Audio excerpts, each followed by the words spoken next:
이 시간 하나님의 말씀은 내가 교회입니다 시리즈 첫 번째 시간으로 가장 중요한 것을 붙잡으십시오. 이 설교 제목으로 오늘 박성일 담임 목사님께서 말씀 전해주도록 하겠습니다. 큰 은혜의 시간 되시기를 주님으로 축복합니다. 아멘.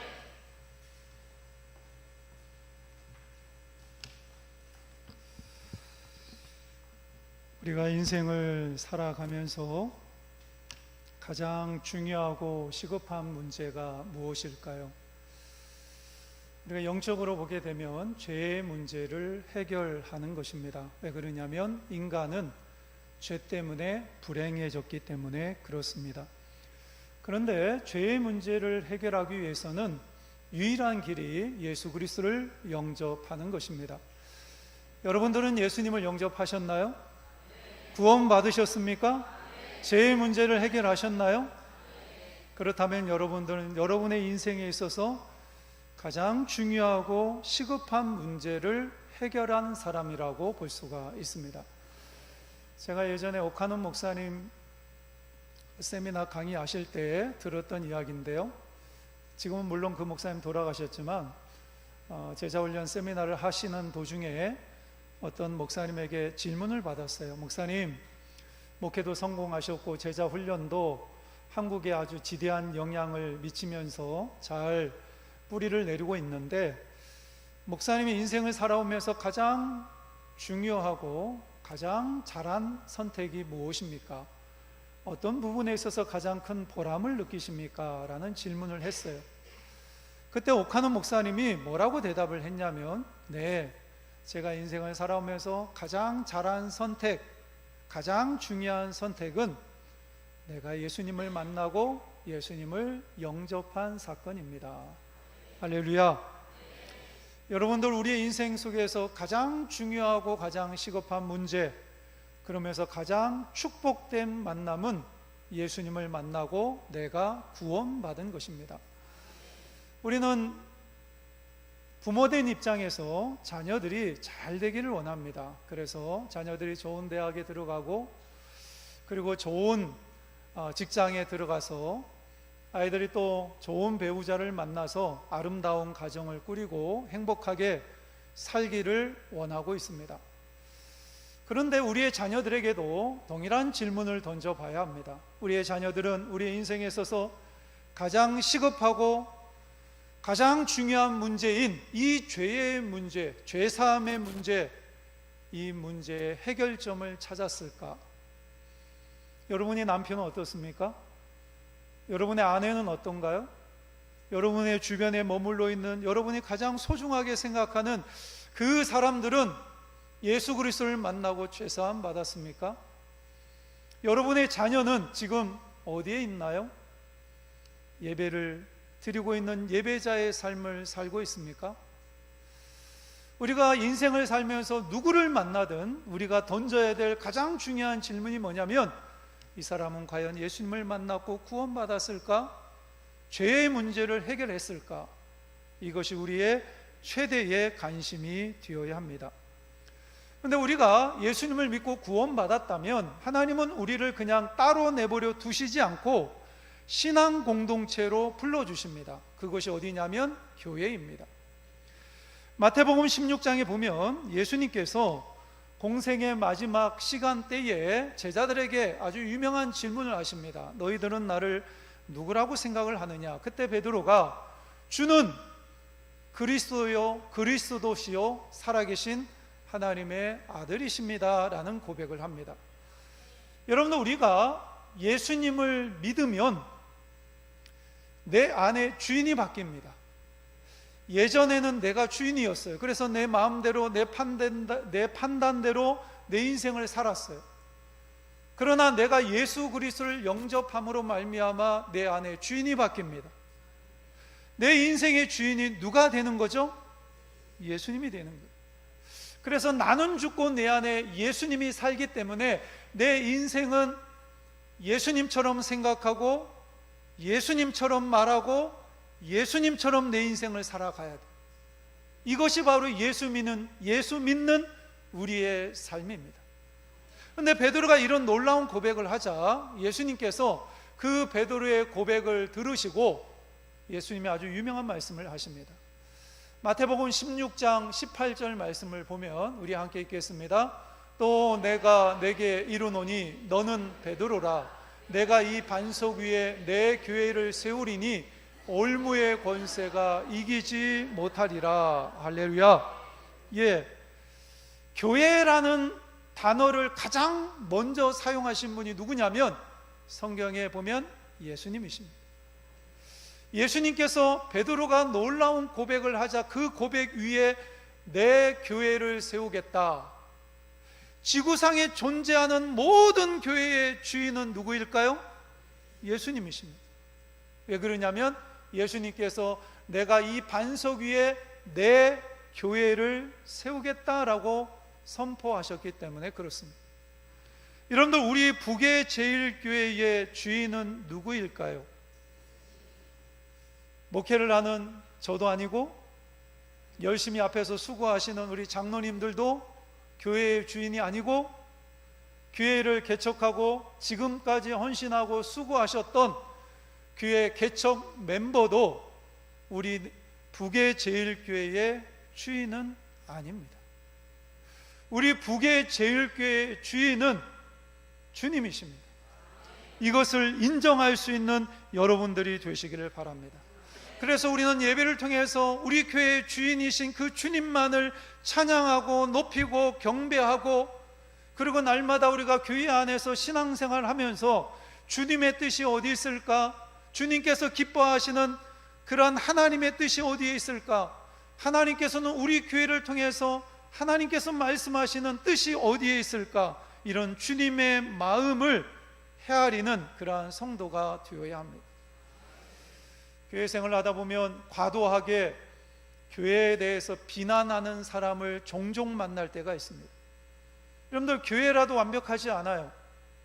교회는 의인들이 모인 곳이 아닙니다. 교회는 죄인들이 모인 곳입니다.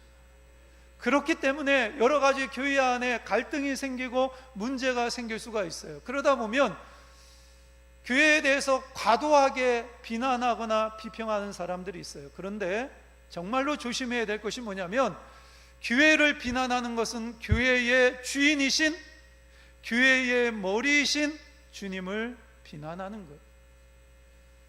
그리고 누가 교회일까요? 따라해 보세요. 내가 교회다. 내가 교회예요. 그런데 교회에 대해서 과도하게 비난하는 것은 누워서 침을 뱉는 것이나 마찬가지입니다. 여러분들, 주님을 사랑하시죠? 주님을 사랑하시는데 주님을 사랑하는 첫 출발은 어디에서부터 시작이 되냐면 교회를 사랑하는 것에서부터 출발되어집니다. 주님께서 이 땅 가운데 핏값으로 세우신 교회, 주님의 몸된 교회인 그 교회의 머리 되시는 그 교회를 우리가 사랑할 때, 그리고 그 교회 안에 머물러 있는 성도들을 사랑할 때 주님을 사랑하는 사람이라고 볼 수가 있습니다. 주님을 사랑하면서 교회를 사랑하지 않는다고요?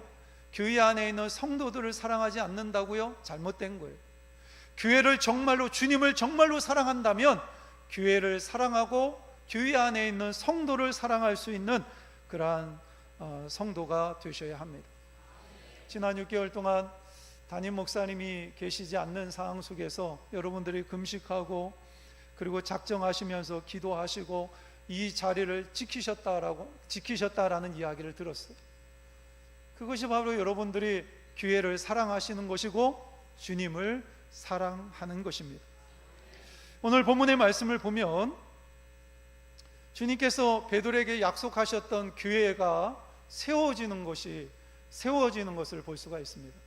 여러분, 지구상에 태초로 세워진 교회가 예루살렘 교회죠. 그런데 베드로가 길거리에 나가서 복음을 전하기 시작하니까 몇 명이 돌아옵니까? 3,000명이 한꺼번에 회개하고 돌아오게 돼요. 우리 북의 제일교회 이런 놀라운 역사가 일어나기를 주님의 이름으로 축복합니다. 복음에는 이렇게 강력한 힘이 있는 거예요.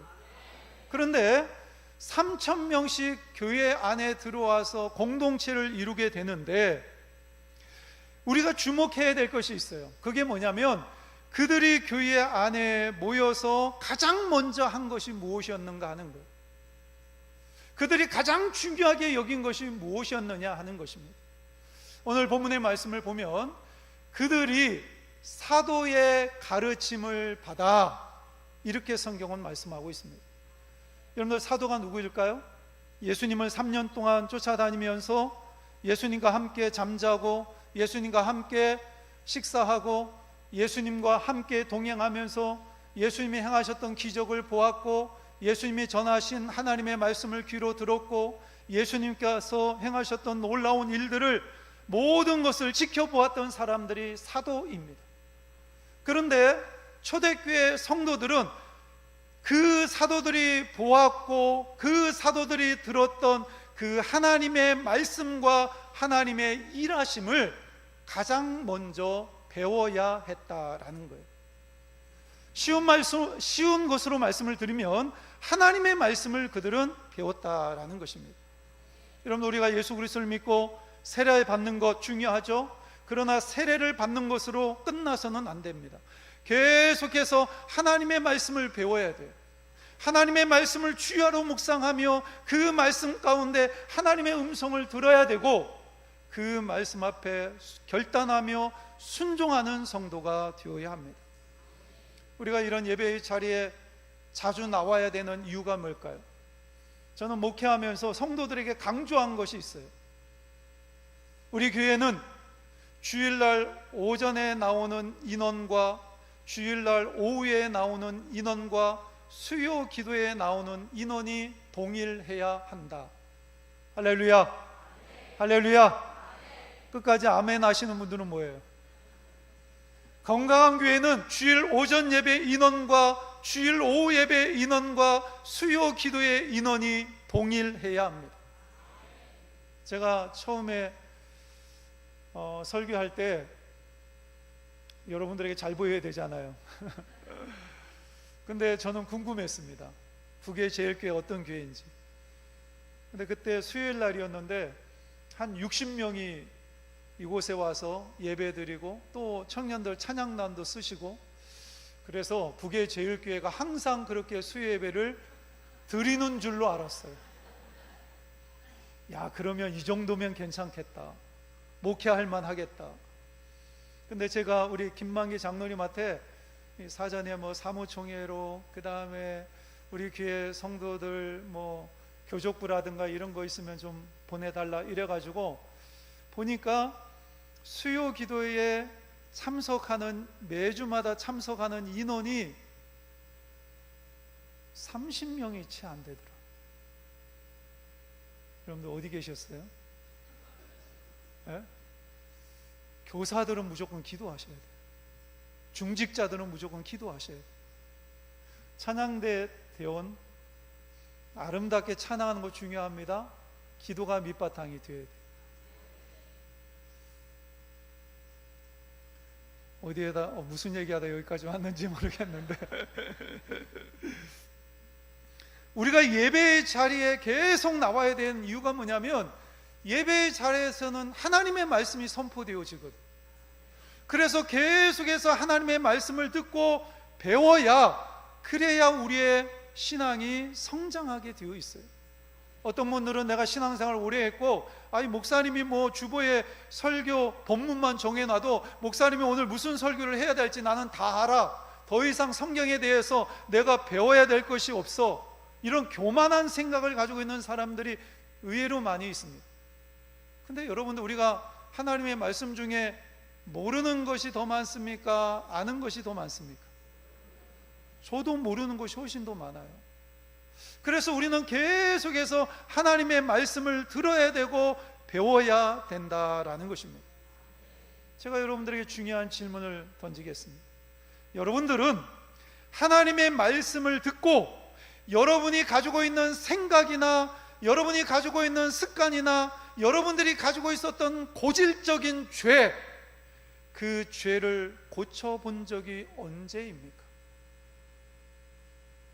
많은 사람들이 하나님의 말씀을 듣고 있음에도 불구하고 그냥 귀로 들어요. 머리에는 쌓아 놓아요. 그러나 삶의 변화가 전혀 없는 거예요.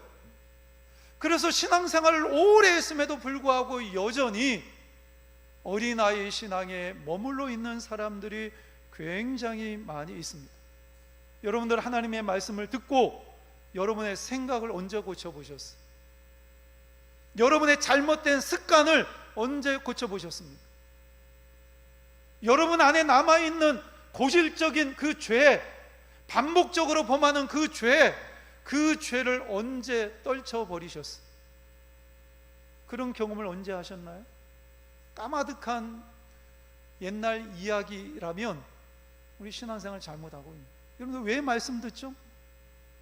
왜 하나님의 말씀을 듣습니까? 내 삶을 고치고 예수 그리스도의 장성한 분량까지 자라기 위해서 우리가 말씀을 듣잖아요. 많은 사람들이 하나님의 말씀을 듣고 나서 이 자리를 떠날 때 내가 은혜 받았다라고 이야기를 합니다. 그러나 여러분들이 정말로 은혜 받았는지 은혜 받지 않았는지는 이 자리에서 결정나지 않아요.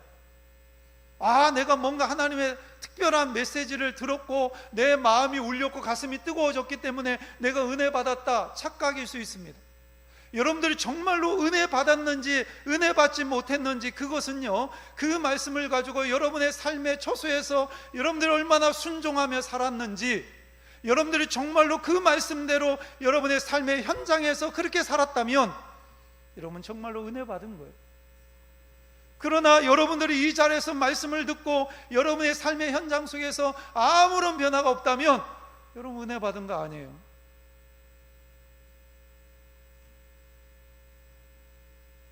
창세기의 말씀을 보면 아브라함이 하나님의 부름을 받습니다. 하나님은 25년 동안 아브라함을 훈련하셨어요.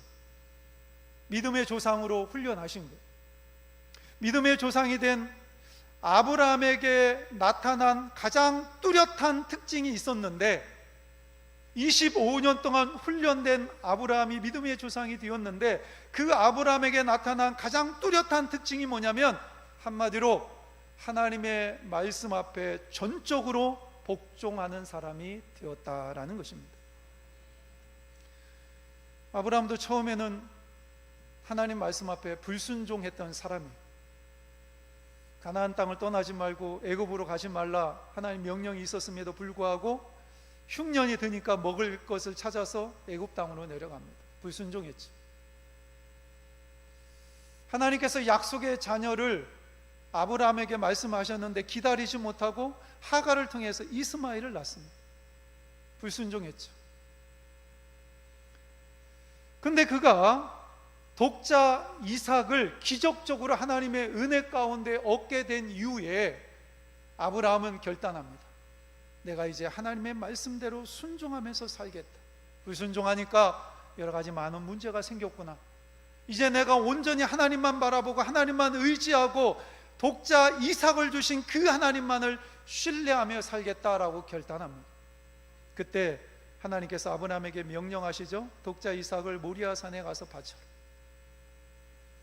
이 명령이 떨어졌을 때 아브라함은 하나님께 이유를 묻지 않습니다. 그리고 여러 가지 대안을 제시하지 않아요. 하나님, 이삭 말고 내가 소를 1000마리를 바치라고 그러면 내가 소를 1000마리 바치겠습니다. 그러면 안 됩니까? 하나님께서 주신 약속의 자녀 이삭인데 하나님께서 너의 후손을 축복해서 하늘의 별처럼 바다의 모리알처럼 너의 후손을 창대하게 하겠다 하나님이 약속하셨는데, 만약에 독자 이삭이 죽으면 그 약속은 어떻게 됩니까? 하나님께 묻지 않아요. 그날 아침에 일찍 일어나서 아내에게 이야기하지도 않습니다. 만약에 아내에게 이야기했다면 사라가 이삭을 죽이려면 차라리 나를 죽이고 가라, 아마 그렇게 얘기했을지도 몰라.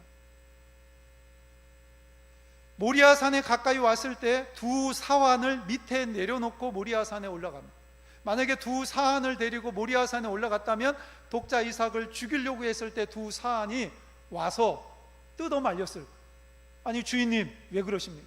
노망 들었습니까? 치매 걸렸습니까? 아니 하나뿐인 이삭을 왜 죽이려고 하십니까? 하나님의 음성을 들은 것이 아니라 마귀의 음성을 들은 것은 아닙니까? 이러면서 두 사안이 뜯어 말렸을지도 몰라요. 아브라함은 하나님의 말씀에 순종하는데 방해될 만한 모든 요소를 철저하게 사전에 제거하고 있습니다. 왜 아브라함이 이렇게 했을까요? 하나님의 말씀에 100% 순종하기로 결심했기 때문에 그래요. 이게 아브라함의 믿음이었습니다. 우리가 하나님 말씀 앞에 순종하기를 원하잖아요. 그런데 우리가 하나님 말씀 앞에 순종하지 못하는 이유가 뭘까요? 여러 가지 이유를 댈 수가 있어요. 하나님, 내가 순종하고 싶은데 우리 아내가 반대해. 하나님, 내 옆에 있는 사안이 반대합니다. 하나님, 도저히 이 하나님의 말씀이 이해가 되지 않습니다. 정말로 나를 위해서 주신 축복의 말씀이 맞습니까? 이 말씀대로 순종하면 내가 잘 됩니까? 그러면서 때로는 의심하며 하나님의 말씀 앞에 여러 가지 핑계를 대고 그 말씀의 자리에서 떠나 있는 경우가 많아요. 근데 여러분들, 우리 순종의 지수가 우리의 믿음의 지수가 됩니다. 순종하는 사람이 믿음 있는 사람이고, 믿음 있는 사람이 순종하는 사람입니다. 이것은 뗄래야 뗄 수가 없습니다. 여러분들이 신앙생활을 얼마나 오래 했느냐, 내가 목사고 장로고 내가 신앙생활을 이 교회에서 신앙의 연수가 어느 정도 되고, 이거는 별로 중요하지 않아요. 가장 중요한 것은 오늘도 살아계셔서 나에게 찾아오셔서 나에게 말씀하시는 그 하나님의 말씀 앞에 얼마나 반응하면서 살고 있느냐, 가장 중요한 문제입니다. 아브라함은 하나님의 말씀 앞에 순종할 때 하나님에 대한 신뢰가 있었어요. 내가 이 하나님 말씀 앞에 순종해도 하나님은 결코 나를 내버려 두지 않으실 거야. 그래서 이삭이, 아버지, 장작도 있고 불도 있는데 재물은 어디 있습니까? 그때 아브라함은 뭐라고 얘기하죠? 하나님이 친히 준비하실 거예요. 히브리서의 말씀을 보게 되면 아브라함은 부활의 하나님을 믿고 있었어요. 내가 독자 이삭을 죽인다 할지라도 하나님이 살리실 거예요. 하나님에 대한 믿음, 그 하나님에 대한 신실함, 그것을 아브라함이 믿고 있었다라는 것입니다. 여러분들, 독자 이삭을 잡아서 죽이려고 했을 때 하나님께서 말리시잖아요. 그리고 여호와의 사자가 나타나서 네가 정말로 나를 경외하는 줄 이제 알겠다, 하나님이 인정하시잖아요. 그러면서 순양을 준비해 놓으신 하나님을 만나게 됩니다. 여러분들, 여호와 이레의 하나님, 가장 좋은 것을 준비하시고 그곳으로 이끌어 가시는 그 하나님, 그 하나님을 아브라함이 만나게 됩니다.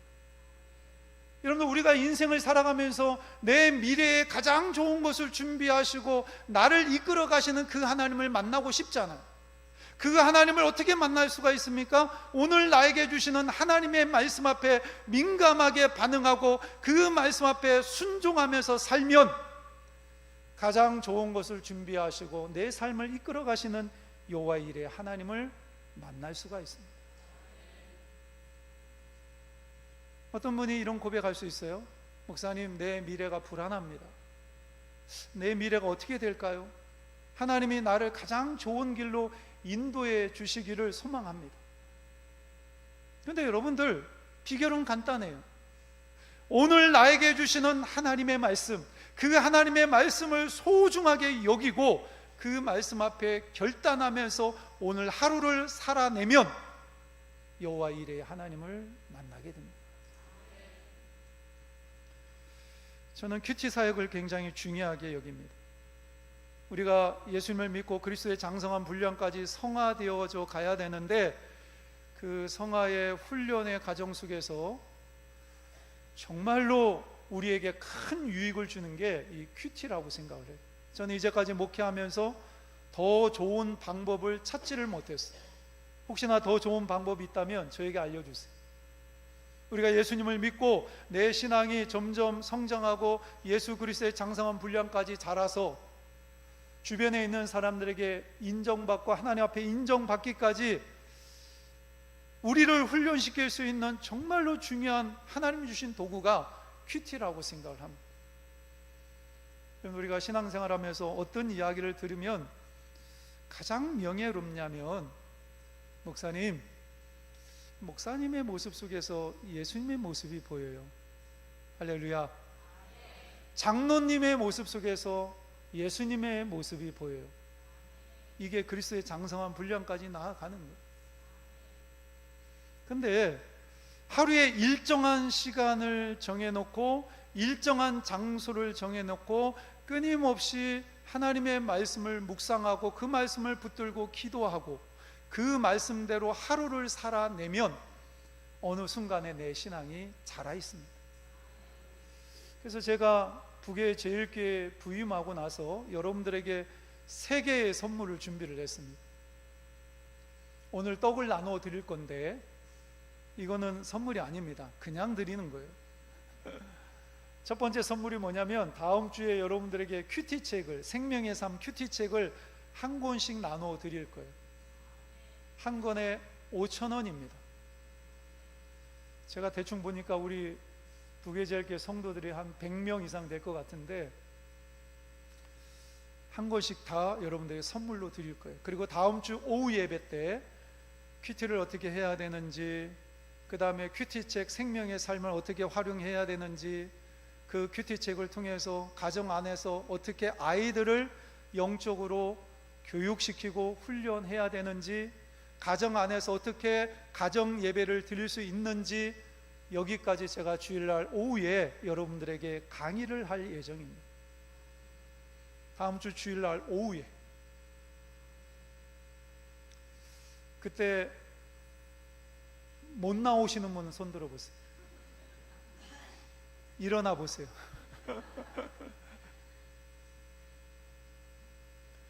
그리고 또 하나의 선물은 미리 말씀을 드립니다. 왜 그러냐면 여러분들이 미리 영화를 보실 것 같아서 우리 대한민국의 교회의 집사님이 만드신 애니메이션 예수님에 대한 이야기, 미국에서 지금 굉장히 큰 인기를 끌었고 7월 달에 들어옵니다. 그래서 우리 교인들이 전체 다 하나의 영화관을 대관해서 이런 반응이 나와야 되는데 일부 예배 때는 이런 반응이 안 나오더라고요. 내가 뭔가 잘못하고 있나 그런 생각을 했어요. 그래서 우리 교인 주일학교부터 시작을 해서 영화관 하나를 빌려서 그 영화를 7월 말이나 8월 초에 볼 예정입니다.